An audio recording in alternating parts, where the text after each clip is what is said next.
ایک ایسا غلام کہ جس نے نبی پاک کو تلاش کیا تو کس اسٹرگل کے ساتھ تلاش کیا، آقا علیہ الصلوۃ والسلام کی تلاش میں کس طرح وہ مارے مارے پھرتے رہے، اور جذبہ کیسا تھا کہ اپنے آپ کو بھی بیچ دیا، جی ہاں اپنے آپ کو گویا سولڈ آؤٹ کر دیا، غلام بننے کے لیے تیار ہو گئے، مگر آقا دو جہاں کے قدموں تک پہنچنا تھا، کسی طرح مدینے کی بستی میں پہنچنا تھا، آخری نبی کے بارگاہ میں حاضر ہونا تھا۔ سبحان اللہ، آج وہ عشق بھری داستان آپ کو سنانی ہے۔ ماجرا کچھ یوں تھا کہ وہ شخصیت خود کہتی ہیں کہ اچانک میرے دل میں خیال آیا، حالانکہ وہ کسی اور دین پر عمل کرتے تھے، مگر اچانک خیال آیا کہ سب سے افضل دین کون سا ہے، زمین و آسمان بنانے والی کون سی ذات ہے، اس تمام چیزوں کا خالق اور مالک کون ہے۔ وہ کہتے ہیں کہ میں اس زمانے میں ایک راہب تھے، میں تلاش کر کے ان کے پاس پہنچا اور ان سے کہا کہ ذرا یہ تو بتائیے اس پوری دنیا میں سب سے افضل دین کون سا ہے۔ تو وہ راہب کو کہتے ہیں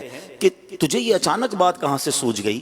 تو کہتے ہیں نہیں، میں یہ جاننا چاہتا ہوں کہ زمین و آسمان کا مالک کون ہے، سب سے افضل دین کون سا ہے۔ تو اس نے کہا کہ پھر ایسا کرو، اگر اس سوال کا جواب چاہیے تو موصل میں، یہ عراق کا ایک علاقہ ہے، وہاں ایک راہب ہے، اس سے بڑا کوئی عالم نہیں ہے، تم ان کے پاس جاؤ، وہ شاید تمہاری رہنمائی کریں۔ ٹریول کر کے وہ کہتے ہیں میں ان کے پاس پہنچا، ان کے پاس میں رہا اور ان کے ساتھ میں عبادت کرنے لگا۔ وہ دن کو روزہ رکھتے تھے، رات کو عبادت کرتے تھے، میں بھی بالکل انہی کی طرح عمل کرنے لگ گیا۔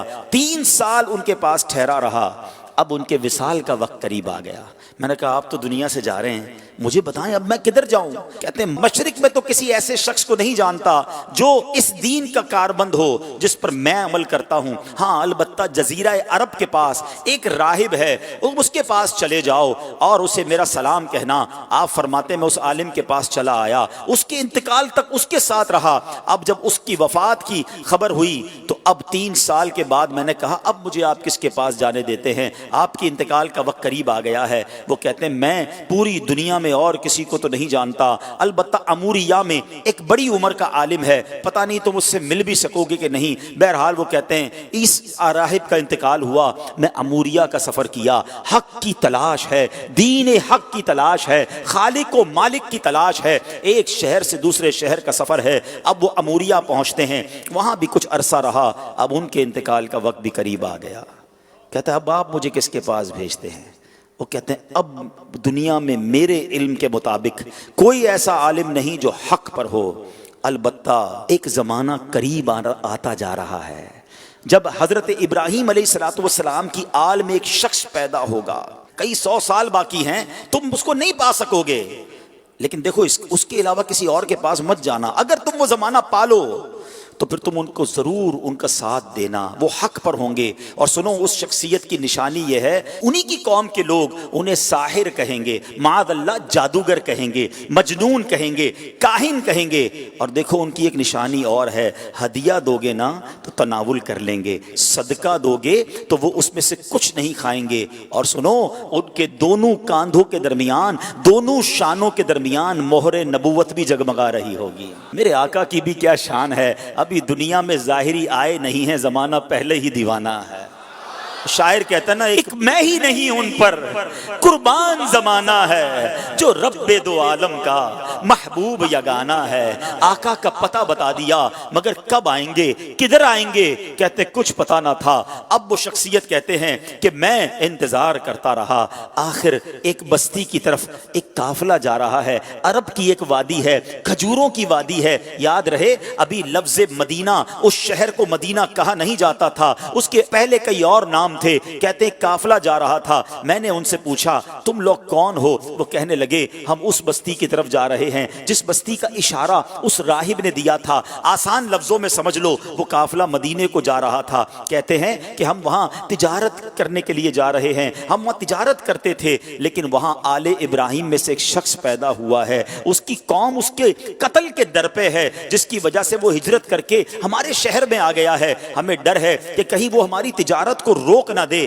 اب سنو, مدینے پر اس کو کنٹرول حاصل ہو گیا ہے. معاذ اللہ وہ قافلے والے نبی پاک علیہ الصلوۃ والسلام کے خلاف باتیں کر رہے تھے, مگر اس عاشق رسول کے دل کی دھڑکن تیز ہونے لگ گئی. ارے یہ تو وہی نشانی ہے, مدینے میں آل ابراہیم سے ایک شخص آ گیا ہے, قوم جو ہے اس کے خلاف ہے. کہ اچھا یہ تو بتاؤ یہ ان کی قوم ان کے بارے میں کیا کہتی ہے؟ وہ تاجر کہتے ہیں ان کی قوم انہیں کاہن کہتی ہے, ساحر کہتی ہے, مجنون کہتی ہے. اللہ اکبر. اب یہ دیوانہ سمجھ گیا میری منزل مدینے میں ہے, یہ قافلہ جدھر جا رہا ہے مجھے ادھر ہی پہنچنا ہے. کہتے ہیں ان تاجروں کو ایسا کرو مجھے ساتھ لے جاؤ. کہتے پیسے ہیں تمہارے پاس؟ کہتے کوئی پیسہ نہیں. ارے بغیر پیسے کے سفر کیسے ہوگا؟ کوئی تو عوض دے دو, کوئی تو مال دے دو. کہتے میرے پاس کچھ نہیں, مگر عرصہ ہو گیا ہے اس شخصیت کے انتظار میں, زندگی بیت گئی ہے, مجھے کسی طرح مدینے پہنچا دو, مجھے کسی طرح ان کے پاس پہنچا دو. کہا اچھا اتنی تڑپ ہے چلو ہمارے سردار کے پاس. قافلے کے سردار کے پاس لایا گیا. سردار کہتا ہے پیسے ہیں؟ کہ پیسے نہیں, زیادہ راہ ہے. زیادہ راہ نہیں. ارے کچھ تو دینا پڑے گا. میرے پاس اور تو کچھ نہیں ہے, ایسا کرو مجھے ہی خرید لو, مجھے غلام بنا لو, تمہاری خدمت کرتا رہوں گا, کسی طرح مدینے لے جاؤ. سنو میرے پیارے اسلامی بھائیوں, صدیوں پرانی داستان ہے. ایک دیوانہ آقا کی یاد میں تڑپ رہا ہے, انہیں دنیا کے کونے کونے میں تلاش کر رہا ہے. اب تاجر کہتے چلو تمہیں غلام بناتے ہیں. ایک بار نہیں, دو بار نہیں, بتایا جاتا ہے شہر مدینہ تک پہنچتے پہنچتے یہ دیوانہ 10 بار بکتا گیا. غلام مصطفیٰ بن کر میں بک جاؤں مدینے میں, محمد نام پر سودا سرے بازار ہو جائے, بے دام ہی بک جائیے بازار نبی میں, اس شان کے سودے میں خسارے نہیں ہوتے. یہ غلام بن کر بکتے رہے. بالآخر 10 بار بکنے کے بعد یہ دیوانہ مدینے تو پہنچ گیا, مگر راستہ نہیں پتا جانا کدھر ہے. اچھا یہ جو شخصیت ہے نا, ان کی زبان بھی عربی نہیں تھی, کوئی اس پورے شہر میں ان کی زبان جانتا ہی نہیں تھا. یہ فارسی بولتے تھے, مدینے میں سارے لوگ عربی بولتے تھے. کس سے راستہ پوچھتے, کس سے معلومات لیتے, جانا کدھر ہے, نام پتا نہیں ہے. اب غلام تھے, اس نے مدینہ پاک میں کھجوروں کے باغ میں لگا دیا کہ اب تمہارا کام کھجوریں توڑنی ہیں. کہتے میں کھجوریں توڑتا تھا, میں محنت مزدوری کرتا تھا, میں نے پیٹھ پر اتنا بوجھ اٹھایا کہ میرا سینہ جو ہے اور پیٹ جو ہے وہ پیٹھ کی طرف چلا گیا. بس مزدور بنا ہوا تھا, انتظار تھا نبی آخر الزماں کا, کبھی تو دیدار ہوگا, کبھی تو ان کا جلوہ دیکھوں گا, کبھی تو ان کی غلامی اختیار کروں گا. مگر لوگ قریب سے گزرتے تھے, میری زبان ہی کوئی نہیں سمجھتا تھا. کہتے ہیں اب ایک دن ایک بوڑھی خاتون آئی, میں نے اس سے بات کی, وہ میری بات سمجھ گئی اور اس نے کہا کہ میں نے اس سے عرض کی کہ ماں جی مجھے بتا دو وہ شخصیت کہاں ہے جو نیا دین لے کر آئے ہیں, جو حضرت ابراہیم کی اولاد میں سے ہیں, جو اللہ وحدہ لا شریک کی طرف بلاتے ہیں, مجھے ان کا پتہ بتا دو. اب وہ کہتی ہیں کہ صبح سویرے نماز فجر کے بعد دن کے ابتدائی حصے میں وہ قریب سے گزریں گے. اللہ اکبر. اس دیوانے کی رات کیسے بسر ہوئی ہوگی, وہ رات کیسے گزری ہوگی. ساری رات دل کی دھڑکن تیز چلتی رہی کہ اب نبی پاک علیہ الصلوۃ والسلام کا دیدار ہوگا. شب ہجر کی سختیاں کوئی اس سے جا کر پوچھے, تیری راہ تکتے تکتے جسے صبح ہو گئی ہے. ساری رات جلوہ جانا کا تصور ہے, کیسی شخصیت ہوگی, چہرہ کیسا ہوگا, مسکراہٹ کیسی ہوگی, اللہ کے حبیب دکھتے کیسے ہوں گے, میں ان کا غلام بنوں گا, کیا مجھے قبول بھی فرمائیں گے کہ نہیں. وہ رات گزر گئی اور جب صبح ہوتی ہے تو پیارے آقا علیہ الصلوۃ والسلام قریب سے گزرتے ہیں, فوراً کھجوروں کا ایک چھوٹا سا حصہ لے کر آقا کی بارگاہ میں جاتے ہیں. کہتے ہیں حضور آپ کے لیے تحفہ لایا ہوں. ارشاد ہوا بتاؤ کیا یہ صدقہ ہے؟ کہتے ہیں جی حضور صدقہ ہے. آقا نے صحابہ سے کہا آپ سب کھا لیں. نبی پاک نے تناول نہیں فرمایا. پہلی نشانی کنفرم ہو گئی. دوبارہ گیا ایک اور کھجوروں کا تھال لے کر, کہا حضور یہ لایا ہوں. کہا صدقہ ہے؟ کہا نہیں حضور ہدیہ ہے, تحفہ ہے. آقا علیہ الصلوۃ والسلام نے خود بھی کھایا, خود بھی تناول فرمایا, اپنے صحابہ میں بھی تقسیم کیا.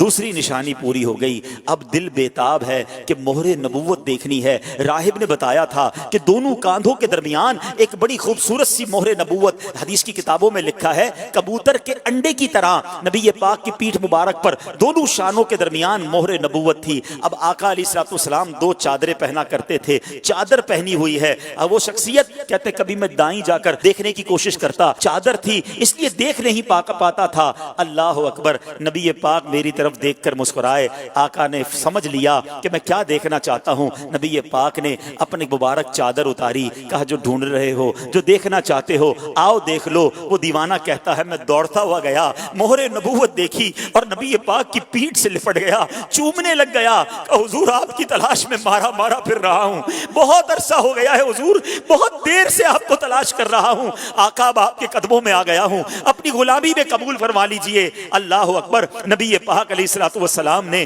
انہیں اپنی غلامی میں قبول بھی فرمایا، کلمہ پڑھ کر دامن مصطفیٰ سے وابستہ ہو گئے۔ سنو وہ کون تھے جو اتنی تلاش کے بعد پہنچے، جو اتنے عرصے کے بعد نبی پاک کے قدموں میں پہنچے؟ وہ کوئی اور نہیں، وہ حضرت سلمان فارسی رضی اللہ تعالیٰ عنہ ہیں۔